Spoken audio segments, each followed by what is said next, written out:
Hello friends, नमस्कार दोस्तों। कैसे हैं आप सब? आई होप आप सब बहुत अच्छे होंगे, स्वस्थ होंगे, मस्त होंगे, बहुत अच्छे तरीके से अपने सिलेबस को कंप्लीट कर रहे होंगे। सो फ्रेंड्स, देखिए अभी हमारे पास पूरे पूरे अगर मैं बोलूँ तो 5 मंथ है। और जनवरी का जो मंथ है वो उसके ऑलमोस्ट हमारे 12 डेज जा चुके हैं, 11 to 12 डेज। ठीक है। सो बचे हुए जितने भी दिन है फ्रेंड्स, हमें बहुत अच्छी तरीके से यूटिलाइज करना है। कोशिश करिए कि आप अपने सिलेबस को जल्द से जल्द कंप्लीट करके रख दें। ठीक है। उससे क्या रहेगा कि आप ज़्यादा टाइम उसको रिवीजन कर पाएंगे, है ना। और रिवीजन करने से देखिए क्या होता है, आपको चीज़ें और ज़्यादा डीपली समझ में आएंगी। ठीक है। एक ही चैप्टर को आप फ्रेंड्स यकीन मानिए, आप जितनी बार पढ़ेंगे उतनी बार आपको उसमें से नए नए क्वेश्चन समझ में आएंगे और नए नए क्वेश्चन आपको लर्न होंगे। तो इसीलिए आप अपने जो भी सिलेबस है, ठीक है, उसका प्रिंट आउट निकालिए। आपकी स्टडी टेबल है या जहाँ पे भी आप स्टडी करती है उसकी हार्ड कॉपी रखिए। ठीक है। आपको फ़ोन में नहीं रखना है, उसे पीडीएफ फॉर्म में आप उसकी हार्ड कॉपी रखिए और उसे आप एनालाइज करते रहिए। एनालाइज इन द सेंस कि कितना सिलेबस आपको मतलब कब कब कंप्लीट करना है ना। और कौन से ऐसे सब्जेक्ट हैं जो आपके मेन हैं और उनको आपको जनवरी मंथ में, फेब में या मार्च में कंप्लीट करना है। आप कोशिश करिए फ्रेंड्स कि आप अपना जो भी सिलेबस है वो अपना मार्च मंथ में आप कंप्लीट करके रख दें। ठीक है। अब इसके लिए ज़रूरत होती है फ्रेंड स्ट्रैटेजी की, प्लानिंग की, कि किस तरीके से हम अपने सिलेबस को जल्द से जल्द कंप्लीट करें। कौन से ऐसे सब्जेक्ट हैं उसको हम सबसे पहले प्रायोरिटी दें। तो इसके लिए फ्रेंड्स मैंने अपने लिए जो भी स्ट्रैटेजी बनाई थी वो मैं आप सबके साथ में शेयर करना चाहती हूँ। आई होप ये आप सबके लिए हेल्पफुल रहेगी। मैं बहुत पहले ही आप सबके साथ में शेयर करना चाहती थी, बट बहुत ज़्यादा मतलब बिजी शेड्यूल चल रहा था, क्योंकि अभी जो मैंने अपने टारगेट्स वगैरह बनाए हैं तो मेरा जो पूरा फोकस रहता है फ्रेंड्स अपने टारगेट पे रहता है कि जल्द से जल्द मैं अपने टारगेट को कंप्लीट करूँ। अगर कोई पेंडिंग रह जाता है तो मैं कोशिश करती हूँ कि नेक्स्ट डे थोड़ा एक्स्ट्रा टाइम दे के जो मेरा प्रीवियस वाला मेरा जो पेंडिंग टारगेट है उसे मैं कंप्लीट करूँ। तो मैं आपके साथ में अपनी स्ट्रेटेजी को शेयर करती हूँ जिससे आपको थोड़ी बहुत हेल्प मिले। सो फ्रेंड्स, आप देख सकते हैं यहाँ पे मैंने जो भी अपने लिए स्ट्रेटेजी बनाई थी ये मैंने 31 दिसंबर को ही बना ली थी। सो इसमें मैंने क्या किया है फ्रेंड्स, अपने जितने भी सब्जेक्ट हैं वो मैंने इसमें सारे सब्जेक्ट को मेंशन किया है। ठीक है। जस्ट लाइक हमारा स्कूल मैनेजमेंट है, इसमें आपके 15 क्वेश्चंस के अराउंड पूछे जाते हैं। भूगोल में आपके 9 क्वेश्चंस अराउंड पूछे जाते हैं। इतिहास में आपके 15 क्वेश्चंस पूछे जाते हैं। भारतीय राजनीतिक में आपके 3 से 4 क्वेश्चन पूछे जाते हैं। विज्ञान में आपके 4 क्वेश्चन पूछे जाएंगे। मैथ्स एंड रीजनिंग में आपके 9 to 10 क्वेश्चन पूछे जाते हैं। हिंदी में आपके 5 क्वेश्चन, इंग्लिश में भी आपके 5 क्वेश्चन आते हैं। और करंट अफेयर्स के मान के चलें कि 9 क्वेश्चंस पूछे जाएंगे। और आपका जो साइकोलॉजी है तो साइकोलॉजी में आपका 10 क्वेश्चन पूछे जाएंगे। ठीक है। सो अब प्रॉब्लम ये आती है कि हम कैसे डिसाइड करें कि किस सब्जेक्ट को आपको पहले लेना है, किस इस मंथ में लेना है, किसको आपको सेकेंड मंथ में लेना है, किसको आपको थर्ड मंथ में लेना है। देखिए तो फ्रेंड्स, मैंने क्वेश्चन नंबर ऑफ क्वेश्चन इसलिए मेंशन किया है जिससे आपको पता चल जाए कि सबसे ज़्यादा आपको टाइम किस पे देना है, सबसे पहले आपको प्रायोरिटी किसको देनी है और क्यों देनी है। तो देखिए जिसमें ज़्यादा क्वेश्चन पूछे गए हैं उसको मैंने 1 नंबर दिया है। जस्ट लाइक 15 क्वेश्चन में ये 1 हो गया, यहाँ पे 1 नंबर। एंड तो ये मेरी फर्स्ट प्रायोरिटी पे रहेंगे। ठीक है। और एक आपका ये 9 क्वेश्चन है, इस पे मैंने 2 दिया है, मतलब ऑलमोस्ट 10 से अबाव वाले में मैंने आपको 1 नंबरिंग दी है। देखिए स्कूल मैनेजमेंट में 15 क्वेश्चन थे, इतिहास में 15 क्वेश्चन थे। तो मैंने क्या किया है फ्रेंड्स, इन दोनों को 1 1 नंबर दिया है। ठीक है। अब 10 से जो बिलो हैं, जस्ट लाइक भूगोल हो गया, इसको मैंने 2 नंबर दिया है। यहाँ पे मैथ्स एंड रीजनिंग को मैंने 2 नंबर दिया है। यहाँ पे मैंने करंट अफेयर को 2 दिया है। यहाँ पे मैंने साइकोलॉजी को 2 नंबर दिया है। ठीक है। क्योंकि ऑलमोस्ट 10 या 10 से बिलो हैं। उसके अलावा जितने भी हैं इनको मैंने नंबरिंग नहीं लिखी है, बट उन वो मेरे एक्स्ट्रा में है। ठीक है। तो आपको क्या करना है, आपको कॉम्बिनेशन बनाना है। कॉम्बिनेशन कैसे बनाना है, जस्ट लाइक आपका इतिहास है तो आप इतिहास के साथ में कोई भी इनमें से कोई भी एक सब्जेक्ट को चूज कर सकते हैं जो इंपॉर्टेंट है, सेकंड वाला। ठीक है। सेकंड नंबर वाला। जस्ट लाइक फर्स्ट मैंने अपनी बताऊं तो अभी मैं इतिहास कर रही हूँ, इसके अलावा मैं साइकोलॉजी कर रही हूँ। ठीक है। तो मेरा कॉम्बिनेशन बन गया, मतलब मेरे ये जो दोनों इंपॉर्टेंट जो मेरे सब्जेक्ट हैं वो मेरे जनवरी मंथ में मुझे एनी हाउ कंप्लीट करने। ठीक है। अब बात आती है फेब मंथ की। तो फेब मंथ में फ्रेंड्स मेरा प्लान है कि मैं स्कूल मैनेजमेंट, इसका नंबरिंग 1 है। ठीक है। और मैं लूँगी अपना भूगोल। तो देखिए 1 2 का कॉम्बिनेशन हो गया फेब मंथ के लिए। और इतिहास और अपना जो साइकोलॉजी है वो मैं जनवरी मंथ में कर रही हूँ। तो इस तरीके से मैंने कॉम्बिनेशन बना लिए। इससे क्या होगा फ्रेंड्स, सो आपके जो ज़्यादा क्वेश्चंस पूछे जा रहे हैं वो आपके जल्द से जल्द कंप्लीट हो जाएंगे। वो वाले सब्जेक्ट आप अपना कंप्लीट करके रख देंगे। जब आप फिर छोटे छोटे सब्जेक्ट है, जस्ट लाइक विज्ञान है और आपका मैथ्स रीजनिंग है, ठीक है, आप इसको 2 पार्ट्स में अलग अलग कर सकते हैं, तो 5-5 क्वेश्चन का हो जाएगा। हिंदी है, इंग्लिश है, तो आप क्या रहेगा इनके साथ में, अगर आप अपने मेन सब्जेक्ट को कंप्लीट कर लेते तो आप इनका रिवीजन कर पाएंगे। लेकिन अगर आप इनको लास्ट में रखेंगे जो आपके इंपॉर्टेंट सब्जेक्ट हैं, तो आपके पास फ्रेंड्स टाइम ही नहीं रहेगा, है ना, अपना जो भी रिवीजन करने के लिए। तो इसीलिए आप आपके जो मेन सब्जेक्ट हैं, आप उनको फर्स्ट प्रायोरिटी पे रखिए। आप उनको मतलब फर्स्ट टाइम में आप कंप्लीट कर लीजिए, अपना जनवरी मंथ में कंप्लीट कर लीजिए। और दोनों को साथ में मत लीजिए, जस्ट लाइक ऐसा नहीं कि इतिहास आप भूगोल साथ में कर रहे हैं तो मिक्सअप हो जाएगा। आप अपने अकॉर्डिंग, अपने इंटरेस्ट के अकॉर्डिंग आप अपना कॉम्बिनेशन बनाइए। जैसे मैंने इतिहास साइकोलॉजी का बनाया है, तो आप इतिहास या स्कूल मैनेजमेंट का बना सकते हैं, या फिर आप किसी और सब्जेक्ट को ले सकते हैं जिसमें भी आपका इंटरेस्ट हो, ठीक है। तो इस तरीके से आप अपना कॉम्बिनेशन बना लीजिए, कॉम्बिनेशन बना के आप अपनी स्टडी को करिए। इससे क्या रहेगा, आप साथ में टेस्ट भी दे रहे हैं, आप टेस्ट सीरीज भी कर रहे हैं, तो इनके जब आपके चैप्टर्स कंप्लीट हो जाएंगे ना फ्रेंड्स, तो आप ज़्यादा से ज़्यादा इनका रिवीजन कर पाएंगे, ठीक है। आपने 1 से 2 बार अपने चैप्टर रीड कर लिया, अब आप इसके मल्टीपल टाइम आपके इसके जो एमसीक्यूज़ हैं वो आप सॉल्व करिए। बहुत ही अच्छे तरीके से आपका जो चैप्टर है, जो आपका सब्जेक्ट है, बहुत अच्छे तरीके से प्रिपेयर हो जाएगा, है ना, क्योंकि ये 15 क्वेश्चंस इसमें पूछे जाते हैं, है ना। इसी तरीके से अगर मैं पहले विज्ञान करती हूँ या मैथ्स और रीजनिंग करती हूँ, मैं इसमें कितनी भी कोशिश कर लूँ, मैं इसको कितना भी टाइम दे लूँ, इसमें सिर्फ 4 क्वेश्चन पूछे जाएंगे जो फिक्स है। इसमें आपके 10 क्वेश्चन पूछे जाएंगे मैथ्स के, और रीजनिंग के 5-5 पूछे जाएंगे, ठीक है। ये डिफरेंट भी हो सकते हैं, 9 या 11 भी हो सकते हैं, ठीक है। ये एक अंदाज़ा लगाया है, दैट्स इट, ठीक है। तो इसीलिए इनको मैं साइड बाय साइड लेके चलूँगी, इनको मैं बाद में लेके चलूँगी। अभी मेरा मेन फोकस है कि मेरे जो मेन सब्जेक्ट हैं उनको मैं कंप्लीट करूँ।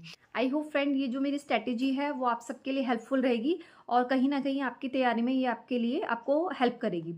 इसके अलावा फ्रेंड्स, आप जो भी करना चाहते हैं डेली में, ठीक है, आप अपने टारगेट ज़रूर बनाइए, ठीक है। और टारगेट को आपको माइंड में नहीं बनाना है, आप उनको लिख के बनाइए, ठीक है। जैसे देखिए मैं आपको दिखाती हूँ, मैंने 1 जनवरी से अपना जो टारगेट था वो लिखना स्टार्ट किया था। मैंने एक छोटी सी इस तरीके की डायरी बना रखी है, मैंने आपके साथ पहले भी शेयर किया था, और इस तरीके से मैं भी आपको दिखा देती हूँ। देखिए आपको दिख रहा होगा 1 जनवरी, ठीक है। देखिए मैंने डेली में अपने टारगेट बनाए हैं। ये 2 जनवरी, ये आपका 3 जनवरी। मैं डेली में अपना टारगेट बनाती हूँ, और एक दिन पहले ही मैं नाइट में बना के रख लेती हूँ, जिससे मेरा जो नेक्स्ट डे का जो मेरा डे है वो बहुत अच्छे तरीके से ऑर्गेनाइज रहता है, बहुत प्रोडक्टिव रहता है। ये देखिए, और जो भी मैं अपना कंप्लीट कर लेती हूँ उस पर मैं टिक लगा देती हूँ। आप देख पा रहे हैं, ये देखिए मैं साथ में टिक भी लगाती रहती हूँ। देखते हैं फ्रेंड आप ये, तो इस तरीके के जो टारगेट हैं ये देखिए मैं डेली में बनाती हूँ, और डेली में इसमें मैं टिक करके रखती हूँ। ये मैंने 7 जैन को नहीं किया था, पर नेक्स्ट डे मैंने कंप्लीट कर लिया था, तो मैं इस पर टिक लगाना भूल गई हूँ। डेली के मैं टारगेट बनाती हूँ, बस मैं अपना संडे को टारगेट नहीं बनाती हूँ, क्यों देखिए अपना साइकोलॉजी होता है, इसमें बहुत ज़्यादा जो हमारा चैप्टर लेंदी होता है, तो इसमें डेली का मैं 10 पेजेस को कर लेती हूँ।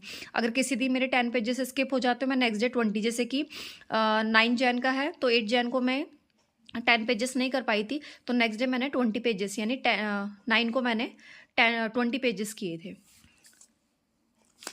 इस तरीके से फ्रेंड्स आपको अपना जो भी टारगेट है वो डेली में आपको लिखते चलना है। जो भी आप चैप्टर कर रहे हैं उससे रिलेटेड आपको एमसीक्यू ज़रूर सॉल्व करना है, आपको पीवाईक्यू ज़रूर सॉल्व करना है, ठीक है फ्रेंड्स। यहाँ पे मैंने पीवाईक्यू सॉल्व किया था, मैथ्स में मेरा पेंडिंग था, दैट्स वाई मैंने यहाँ पे मेंशन कर दिया कि मैथ्स मेरा पेंडिंग है। इस तरीके से, और अपने आप को रिवॉर्ड भी देते चलिए, ठीक है, अपने आप को अप्रिशिएट भी करते चलिए कि जिस दिन आपकी बहुत अच्छी स्टडी हुई है तो उस तरीके के आप अपना कोई भी एक नोट वगैरह लिख सकते हैं, उससे आपको बहुत ज़्यादा मोटिवेशन मिलेगा।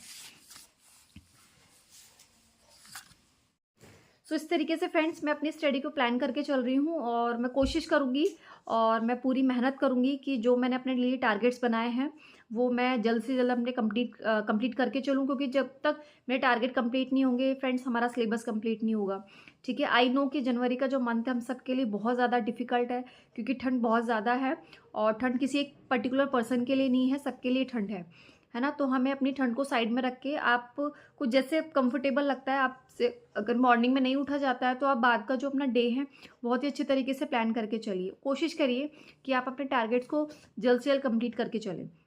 इसके अलावा अभी हम बात कर लेते हैं हमारे कमेंट्स की।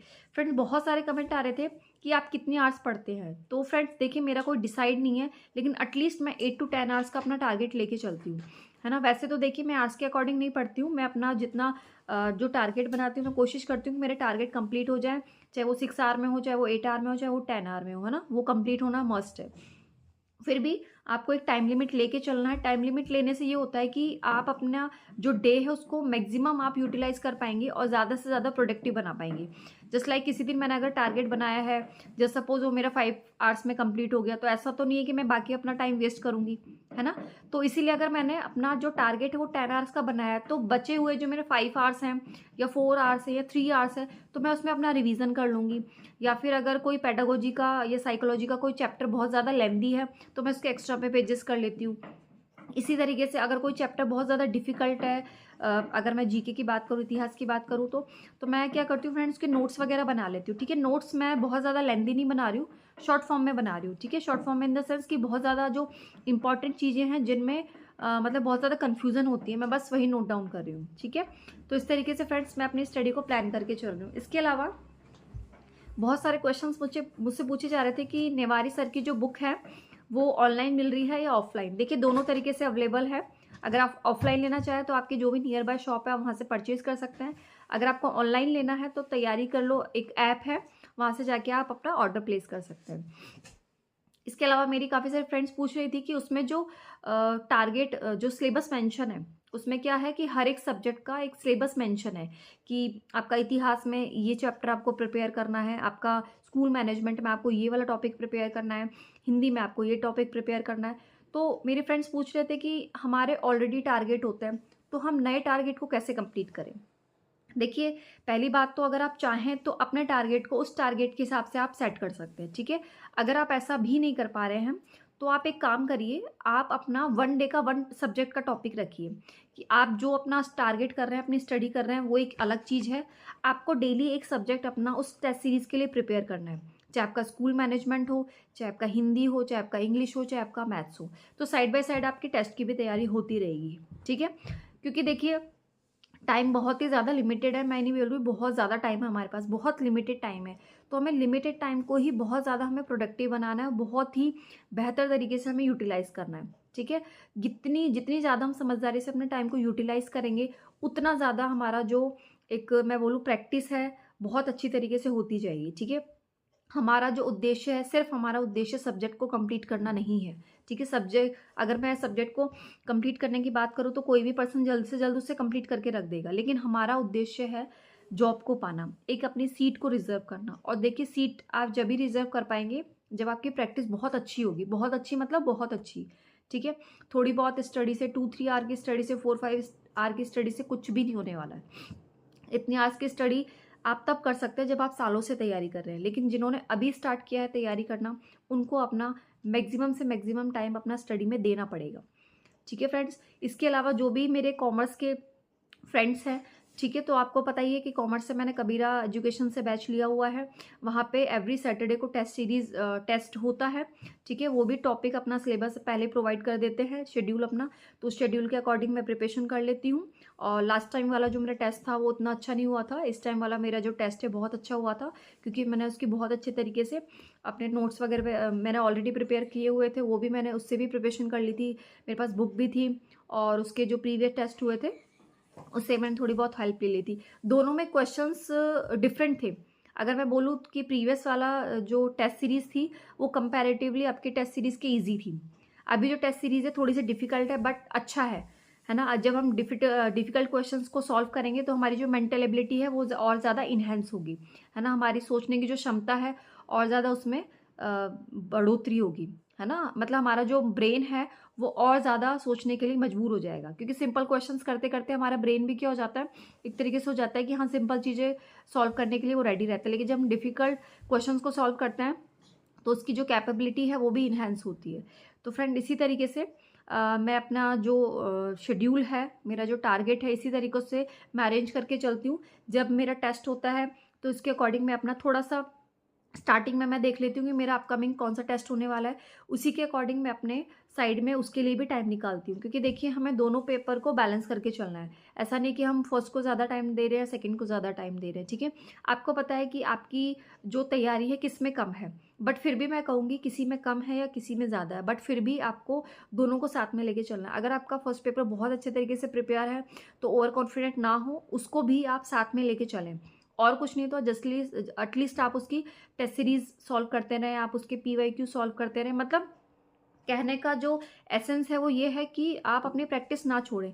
कभी हमें लगता है कि मेरी तो मैथ्स बहुत अच्छी है, ठीक है, मैं मैथ्स को नहीं करती हूँ, लेकिन कहीं न कहीं आपको भी पता है जब हम चीज़ों को छोड़ देते हैं तो हमारे ब्रेन से वो चीज़ें, वो सब्जेक्ट, वो टॉपिक फेड होने लगते हैं।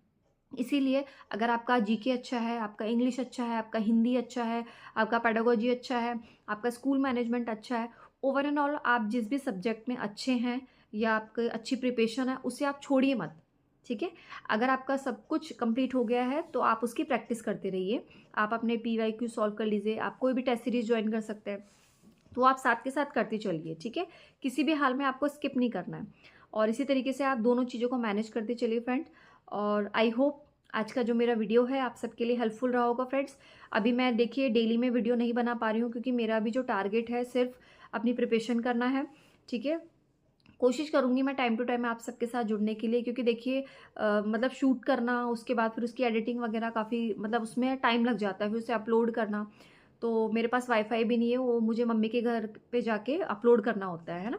तो उसमें काफ़ी सारा मेरा टाइम वेस्ट हो जाता है। तो मैं कोशिश करूँगी आपके साथ टाइम टू टाइम आके अपनी चीज़ों को शेयर करने का, या फिर आपको कोई भी प्रॉब्लम होती है आप प्लीज़ मेरे कमेंट बॉक्स में कमेंट कर दीजिएगा। मैं जब भी आपके कमेंट देखूँगी तो या तो मैं पॉसिबल होगा तो तभी रिप्लाई कर दूँगी, या फिर कुछ ऐसी चीज़ें जो मुझे डिटेल में आप सबके साथ में शेयर करनी है तो वो मैं आप सबके साथ में डेफ़िनेटली शेयर करूँगी। और आपको आई होप उन चीज़ों से आपको हेल्प मिल पाएगी अपनी प्रिपरेशन के लिए। सो फ्रेंड्स आज के वीडियो को यहीं पे एंड करते हैं, मिलते हैं नेक्स्ट वीडियो में, तब तक के लिए थैंक यू सो मच। जय श्री